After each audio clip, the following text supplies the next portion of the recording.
Growing up as a kid, you make a lot of friendship, your classmates, kids from your neighborhood, few of them you guys just get very close, spend a lot of playing time together. And for years, you guys hang out together. And then for whatever reasons, maybe your parents decide to move out of town, or move out of country or wherever, and you've lost touch with this person for years, maybe 10 to 15 years, and then you happen to bump into this person later on in life. I will advise you to tread carefully. They don't use that same attitude you used as a kid, thinking that, oh, this is a person that I know I can trust him, and go into business or do any kind of money transaction with the person. 10, 15 years is a long time for somebody to change, really. That same person as a kid, as an adult, is an entirely different person. So before you jump into any kind of business transaction or money related transaction with this person, you need to make sure you know this person properly. You give yourself time to get to know this person as an adult.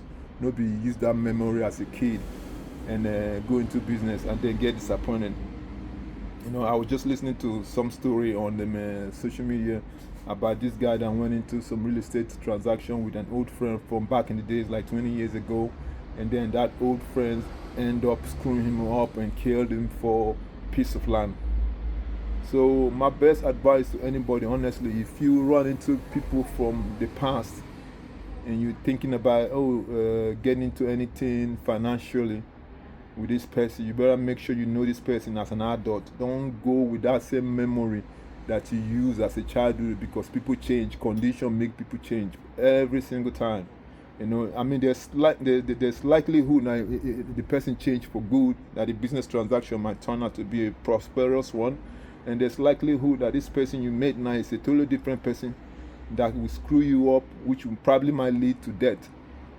So be careful who you go into business with these days. Not even close friends that you're very close with sometimes can even screw you up. Talk less of somebody that you knew 10 years ago, and then you just bump into him and you guys, did some catch up, and then business issue came up and you thought, oh, let me jump into business with that person. Be careful. A lot of people have been screwed based on that. Word for the wise, take it or leave it.